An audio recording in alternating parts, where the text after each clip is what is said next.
I'm a consultant working with the United Nations, also with civil society, and I'm deeply engaged in the international dialogue on peace building and state building process. I think probably the major obstacles that I see for peace building now and into the future are really the competing claims at national level on legitimacy and authority, the many different non-state actors, many of them armed, that continue to demand space and recognition within states, and the lack of a social contract around that.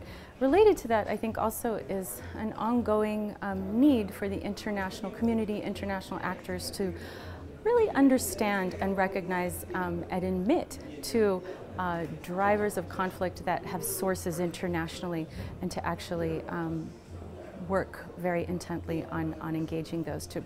And that will, effectively helps to engage the trust, build the trust between the national actors and the international actors.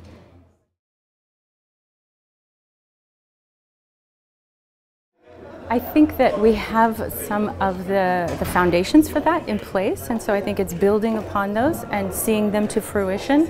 And again, building on what I just said, I think there would be more trust and better communication and a willingness to really look at and reflect on what are both on national actors' part, honest evaluation of what are the sources of conflict and fragility, and also resilience within their societies that can be addressed.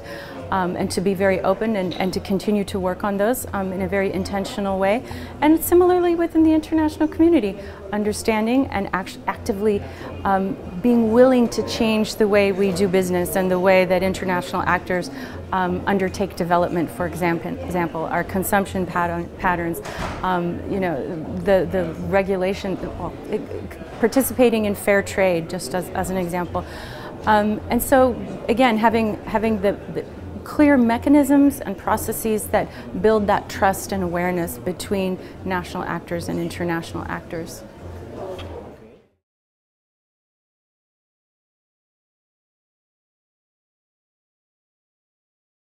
I think, it's quite simple. First, making sure that you are practicing what you preach, and ensuring that German society is doing the very things as engaged and taken seriously, that there's inclusiveness amongst all different groups in policy making and so forth. So first is practicing what you preach. Second is doing no harm.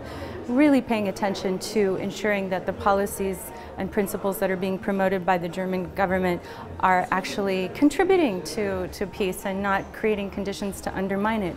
And from a lot of the language that I hear, that's actually true, and that's actually taking place. At least that's what is being proposed.